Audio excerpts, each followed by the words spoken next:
రక్షణ భాగ్యాన్ని మా కుటుంబానికి దేవుడు సహాయం చేసిన బట్టి దాన్ని బట్టి మరి ఒకసారి దేవుడు కృతజ్ఞతాస్తుతులు చెల్లిస్తున్నాం. అయితే మా అమ్మగారికి 2 అమ్మాయిలండి.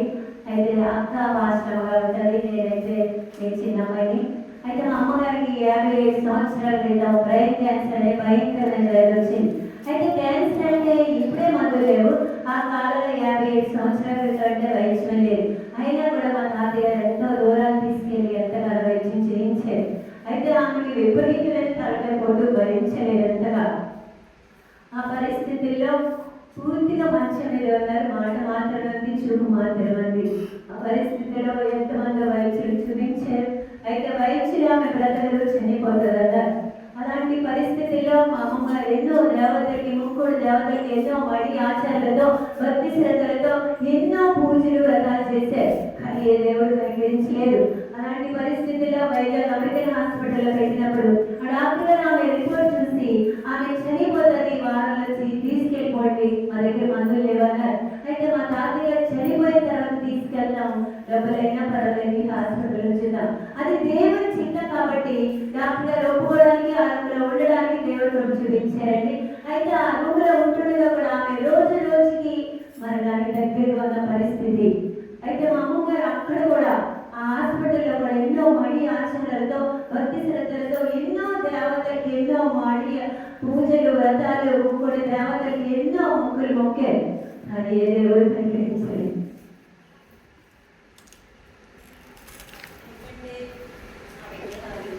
మనిషికి చేసే చేతి పనులు అవి కళ్ళుని చూడలేవు, చెవులని వినలేవు. అలాంటి దేవతలకి ఎన్నో పూజలు వ్రతాలు చేశారు. అయితే అక్కడ కూడా అదే పరిస్థితిలో పూజలు చేస్తూనే ఉన్నారు. అయితే కొన్ని రోజులకి మా అమ్మ పక్క రూపులో ఒక ప్రేమ రూపంలో దేవుడు నమ్ముకున్నారు. అయితే ఆవిడ ప్రార్థన చేసుకుంటే దేవుడు స్మరణ పడదు, నువ్వు పక్క రూపుకి వెళ్ళి ప్రార్థన చేయని ఆవిడని స్వస్థపరుస్తాను. అయితే ఆమె అనుకుంటే చాలా భయంకరమైన విచారాలు చేస్తున్నారు, నేను వెళ్తే కోపం అవుతానని చెప్పి ఆమె ఊరుకున్నారు. అయితే వాగ్దానం ఇచ్చిన దేవుడు, నమ్మదగిన దేవుడు, నెరవేర్చే దేవుడు. 2వ రోజు కూడా అదే సార్. అయితే ఆమె ప్రార్థన చేస్తే నన్ను క్షమించు, నేను వెళ్తా, నాకు అవమానం వచ్చిన పర్లేదు, నేను ప్రార్థన చేస్తాను, కార్యం మీకు జరిగించండి అని చెప్పి ఆమె ప్రార్థన చేస్తున్నారు. గేటు దగ్గరికి వెళ్ళేసరికి మా అమ్మగారు ఉన్నారు. అయితే మా అమ్మగారు, యేసు ప్రభు నిజమైన దేవుడు, మీరు నమ్మితే కనుక మీ అమ్మాయిని దేవుడు స్వస్థపరుస్తున్న దేవుడు నాతో మాట్లాడుతున్నారు, ఒక్కసారి నేను ప్రార్థన చేసి వెళ్తానమ్మా అంటే మా అమ్మగారు ఎంత మాత్రం ఒప్పుకోలేదు. మాకు అనేక దేవుళ్ళు ఉన్నారు, ఈ లోకంలో దేవుడు మాకు అవసరం లేదు, మీరు వెళ్ళిపోండి అని చెప్పి చాలా మా అమ్మగారు వద్దని ఆవిడ వస్తానని వాదన. అయితే మా అమ్మగారు పూర్తిగా మంచి మీద ఉన్నారు, ఆమె లేవలేని స్థితిలో. ఆ సమయంలో నాకు 2 సంవత్సరాలు.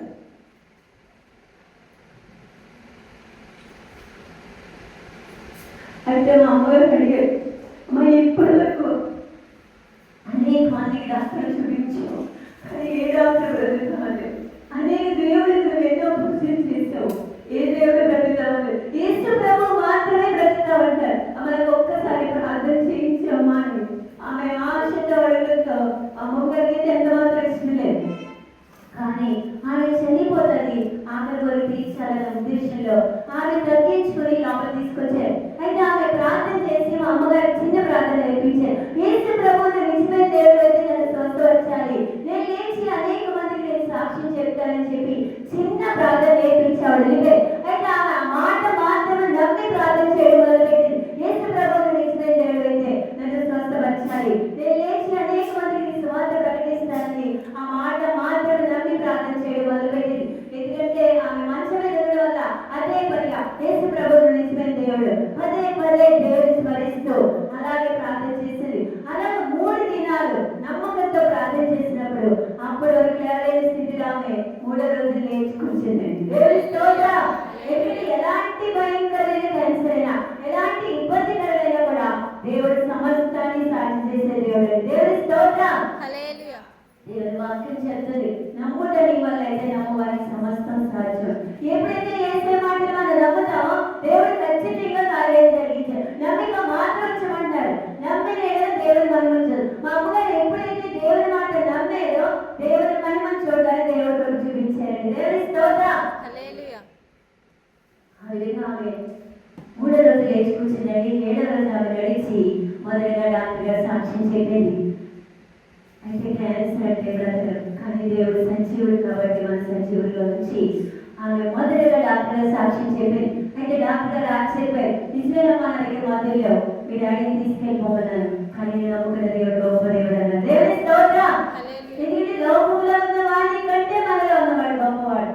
ఎప్పుడైతే ఆ విధంగా డాక్టర్ గారు మొదటిగా సాక్ష్యం చెప్పి ఇంటికి వచ్చిన తర్వాత ఇంట్లో ఉన్న ఫోటోలు, విగ్రహాలు, ప్రతి అన్ని సంబంధమైన ప్రతి విగ్రహాన్ని బయటపడేసి యేసు ప్రభు నిజమైన దేవుడిని ప్రకటించడం మొదలుపెట్టి ఇంటికి వచ్చిన రైతులు, పాలయాలు, బంధువులు, స్నేహితులు, ఎవరు వచ్చినా కూడా క్రీస్తు గురించి మాట ప్రకటించడం మొదలుపెట్టింది. ఎప్పుడైతే అలా ముగ్గురుతో కూడుకున్న కూడిగా ఇప్పుడు 600 మంది సంఘం అయ్యారండి. దేవుని స్తోత్రం. దేవుడు వాక్యం చెప్తుంది, ఆ రోజు కనుక మా అమ్మగారిని స్వస్థపరచబడాలి అని ఊరుకుంటే కనుక ఈ 600 మంది రక్షించబడు. అలాగే మనం కూడా మనం నమ్మడమే కాకుండా, మనం దీవించబడమే కాకుండా, మనం ఆశీర్వదించబడమే కాకుండా అనేక మంది దేవుని వైపు తిప్పేవారుగా ఉండాలి. దేవుని స్తోత్రం. మనం ఇప్పుడు క్యాండిల్ సర్వీస్ చేసాం అనుకోండి, మాస్టర్ గారు క్యాండిల్ వెలిగిస్తారు. ఆ క్యాండిల్ వెలిగిపోతూ కరిగిపోతూ కాలిపోతూ అనేక క్యాండిల్ వెలిగించడానికి సహాయపడదు. అలాగే మన జీవితం కూడా ఆ క్యాండిల్ ఎలాగైతే అనేక క్యాండిల్ వెలిగించడానికి సహాయపడుతుందో మన జీవితం కూడా నశించిపోయి అనేక జీవితాలను వెలిగించే వారిగా ఉండాలి. దేవుని స్తోత్రం. దేవుని వాక్యం చెప్తున్న నీతి మార్గం అనుసరించి నడుచుకున్నట్టు ఎవరు అనేక మందిని ఆయన వైపు తిప్పుతారో వారు నక్షత్రం నిరంతరము ప్రకాశిస్తారట. దేవుని స్తోత్రం. ప్రతిరోజు మనం ప్రార్థన చేయాలి. ఏసా ఈ దినం నేను చూడగలుగుతున్నానంటే కేవలం నీ మహాకృపే. నేనేం చేయాలి ఏసా, నీ పని నేనేం చేయాలని చెప్పి దేవుని సన్నిధిలో మనం అడగాలి. దేవుడు అన్నారు, నా సాక్షిగా లోకానికి ఇప్పుగా, లోకానికి వెలుగుగా, రాయవరిగా, మంచి ద్రాక్షలుగా, పత్రికలని సువార్త ప్రకటించేవారిగా ఉండమంటారు. దేవుని స్తోత్రం. సాక్షిగా ఉండమంటారు. సర్వ సృష్టికి సకల జనులకి సువార్త ప్రకటించుడే అంటారు. మనం ఎక్కడికి వెళ్ళినా, ఏ ఉద్యోగానికి వెళ్ళినా, ఏ పనికి వెళ్ళినా, ఏ ఆఫీస్కి వెళ్ళినా కూడా మన ప్రక్క వారితో దేవుని సువార్త ప్రకటించేవారిగా ఉండాలి. జీవము గల దేవుని వైపు తిరగవాలని సువార్త ప్రకటించుడి అంటారు. దేవుని స్తోత్రం. దేవుడు వాక్యం చెప్తున్నాయి, దేవాలయంలో ఇంటింట మానకు బోధించు ఏసే క్రీస్తుని ప్రకటించుడి అంటారు. మనం బోధించాలి దేవుని గురించి. ఇంటింట మన మానక బోధించి ఉంటాడు. మన జీవితాల్లో దేవుడు ఏవైతే కార్యాలు చేశారో, ఏవైతే ఆశ్చర్యాలు చేశారో, ఏవైతే మేలు చేశారో, ఉపకారాలు చేశారో ప్రతి దాన్ని కూడా మనం జ్ఞాపకం చేసుకోవాలంటే. దేవుని స్తోత్రం. మనం ఒక పనికి వెళ్ళామనుకోండి, ఒకటే మనం ప్రార్థన చేయాలి, ప్రభు నామమున ప్రార్థన చేయవాలంటే రక్షించబడతారంట. ఎప్పుడైతే మన ప్రార్థన పూర్వకంగా అయితే ఈవిడ నేను సువార్త ప్రకటిస్తున్నాను, నువ్వు సహాయం చేయాలని చెప్పి మన జీవితంలో చేసిన కార్యాలు అక్కడ చెప్తే ఈ రోజు చేద్దాం, రేపు చేద్దాం, ఎల్లుండి చేద్దాం వినకపోవచ్చు, ఎప్పుడు ఒక రోజు మన హృదయం కలిగిస్తుందని. దేవుని స్తోత్రం. యెరూషలేము, యూదయ, సమరయ, భూదిగంతాలకు సాక్షిగా ఉండమంటారు. మన సాక్షిగా ఉండి అనేక మంది దేవుని వైపు తిప్పేవారిగా ఉండాలి. దేవుడు వాక్యం చెప్తున్నాడు, మనం సంపూర్ణ భక్తి మాన్యత కలిగి మీరు నెమ్మదిగాను సుఖంగాను బ్రతుకు నిమిత్తం అన్నిటికంటే ముఖ్యంగా మనుషులందరి వరకు, రాజుల వరకు, అధికారుల వరకు ప్రార్థన, యాచన, విజ్ఞాపన, కృతజ్ఞతాస్తుతులు చెల్లించాలట. మనం నెమ్మదిగా సుఖంగా ఉండాలి అంటే కనుక మన దేశం రక్షణ వరకు, యెరూషలేము క్షేమం వరకు, ఇరుగు పొరుగు బంధువులు, స్నేహితుల వరకు మనం ప్రార్థన చేసేవారు. యాచించాలంటండి, కృతజ్ఞతాస్తుతులు చెల్లించాలి, విజ్ఞాపన చేయాలి. మనం క్షేమంగా ఉండాలంటే మనుషులందరి కొరకు మనం ప్రార్థన చేసేవారు ఉండాలి. దేవుని స్తోత్రం. దేవుని వాక్యం చెప్తుందండి, మీరు చీకటిలో నుండి ఆశ్చర్యకరమైన వెలుగులోకి పిలిచిన వారి గుణాదర్శన ప్రచురణ చేయడం నిమిత్తము ఏర్పరిచిన వర్షములు, రాజులు, ఏలిక సమూహములు, పరిశుద్ధ జనములు దేవుని సొత్తైన ప్రజలమే ఉన్నామంట. దేవుని స్తోత్రం.